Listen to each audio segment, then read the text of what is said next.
Hello my fellow book nerds. In this video I'm going to show you guys 5 self-help books that I love, that have actually formed me in different ways, and I completely love them, and I wanted to share them with you guys. There's only 5, so I'm going to go slightly in depth into each one. Hopefully this video is not that long. This one is part 2 because I already did a part 1, I believe, earlier last year. I don't remember completely. But yes, so they're different books, hopefully. So we'll see. But let's jump right into it. But before we get into that, please like this video, subscribe, and hit that notification bell down below so you can be notified whenever I upload a new video about books. So let's jump right into it. So the first one is one of my favorites, and I must admit it's somewhat naturally for me what this book taught me, and it's How to Win Friends and Influence People. Now this is like a revised version, so it has a bunch of more tips, I guess, and things to do, because it literally tells you in the back the 3 things that it is, like the 6 ways to make people like you, the 12 ways to win people to your way of thinking, and the 9 ways to change people without arousing resentment. So these things are super fascinating, and they're basic, they're very simple. It's pretty much being like a kind person, if I'm being honest. It's just a simple thing, but it's a lot better when you're aware of the things that you should do to make friends, and how to help certain people or help people in a way that you didn't know how. You know how to help, you know how to help people, but you don't know how to tell them. Does that make sense? And if you're not a friend, it's just not working out. But so this is definitely a good book. It is by Dale, I'm gonna butcher his last name, Carnegie. I believe it's Carnegie, I'm pretty sure. But it's such a good read. I highly recommend it. And slowly applying some things, the basic ones are smile more. Definitely just be a kind face to look at when people are looking at you, and they're gonna want to be friendly. Another one is don't insult people, but actually kind of criticize yourself before you start criticizing other people, or not criticizing, but putting them down or telling them what they did wrong. So it's better to point out your flaws first, and then people will receive it in a better way. What else? What are the other ones I remember? Smile, do that one. Oh, saying people's names. People love their names. I love my name, and when people say my name, I kind of love it. We all do. We all love our names. It's part of who we are. So when someone says our name, we tend to draw to them. So that is one way to have someone become a friend, is say their name. I know, very simple basic things, but they are very helpful. So highly recommend this one. So the second book that I am recommending is one that helped me plan more and figure out how to put my bullet journal together. And it's pretty much the guy that came up with the bullet journal. Genius, dude. It's The Bullet Journal Method by Ryder Carroll. I think that's how you say his last name, Carroll.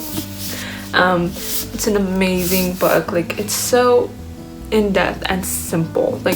I love making my life simpler. That's pretty much what my other channel is all about, making life simple. So this book has helped me plan my bullet journal and pretty much my life in this book. And it's just in one place where you have everything, though I don't have everything in one place because my life's a little more complicated. But you can have a very simple bullet journal, and this guides you through all the steps that you should do and take to plan your life. And it's pretty basic.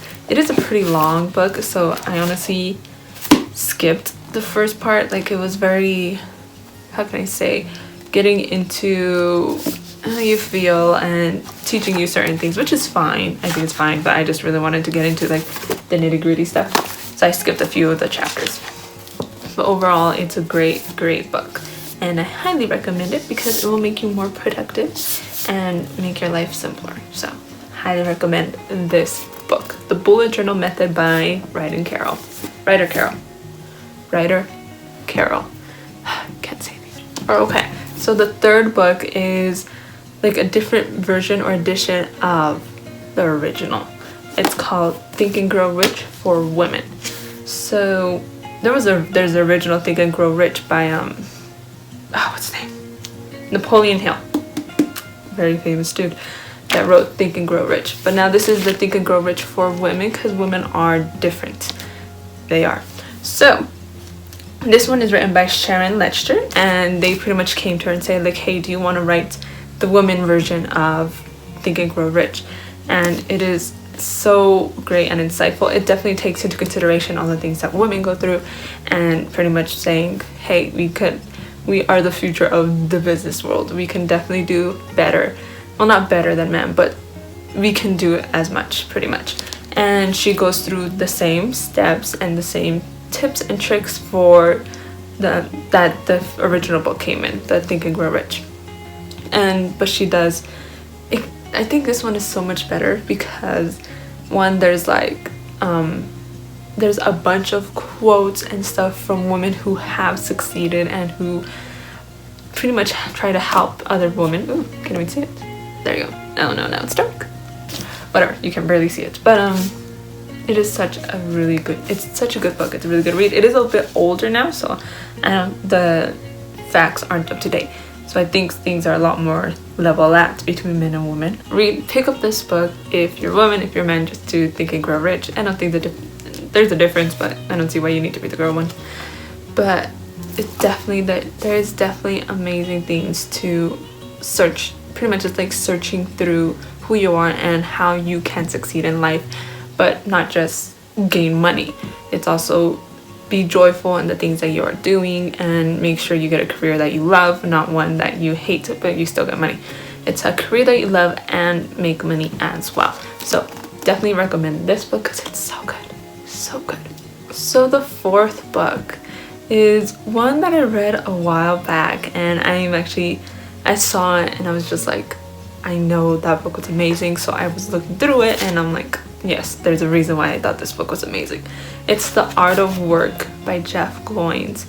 And I remember listening to his, I think, a podcast and then the book, and then I'm pretty sure he was in one of my college classes. And I kind of fell in love with the dude and what he was talking about. And it's the book, the whole point of the book is pretty much, it literally says, a proven way to discovering what you were meant to do, figuring that out and how to succeed in it. So he gives you actual steps. He says that he found all the successful people he's talked to and all that, and he's like, there's a proven way that each person figured out how to succeed in life. And these are regular people that have done it. You don't have to be, like those insane people that are amazing, that I love them, but the regular people who have succeeded. And they kind of point that out, especially in the book, because we are regular people who can succeed. We just have to get on that path, right? So that's what this is about. You start off with finding the desire, what you want to do, then getting a mentor, or pretty much finding the mentor that's already in your life, and a bunch of other things. It's just, and it's kind of Christian based. I'm pretty sure, I don't know if he's Christian or Mormon. I don't remember what he is. But besides the point, it is still a very, very good book. Just be aware that there are biblical stories in there. But definitely a good book that I think is one that we should all read to figure out how exactly we can succeed and not settle for a mediocre life, but actually go for the life that we want to do. We want to live. And that's my point. So yes, Jeff Goins wrote an amazing book, The Art of Work. Excuse me, The Art of Work. Excuse me. And the fifth and last book of the list is one that it's more spiritual and Christian, so just be aware. But it is an amazing book, and it, even if you're not Christian or religious or whatever, it's definitely a good book to read just to figure out the worldviews of people in this world. And pretty much that's the whole point. It does explain each worldview and pretty much how they're failing and how some are better than others. Does that make sense? So like naturalism, theism, postmodernism, transcendentalism, pretty much all religions and beliefs fit into one of those four. I believe there's another one, but I can't remember. And then from there, he goes on to say, oh, sorry, there's three writers. W. Gary Phillips, William E. Brown, and John Stone Street. It is a very, very good book just to pretty much get a sense of how people see the world, and you can pretty much figure out where you're at. Like, I'm obviously a theist. I definitely believe there's a God, and I believe in Jesus Christ. So you go deeper every single time. That makes sense. So yes, I definitely think that everyone should pick up this book and read it. And if like halfway through, when he does get into the very biblical stuff, then I guess you could stop.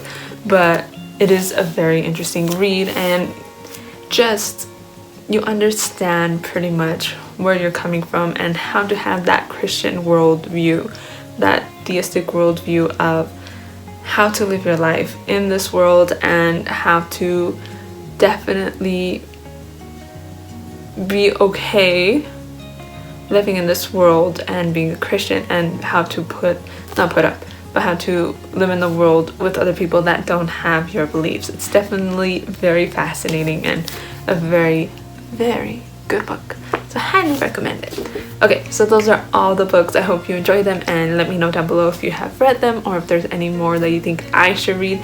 Let me know down below, and thank you so much for watching till the end, and I'll see you all in the next video. Bye guys.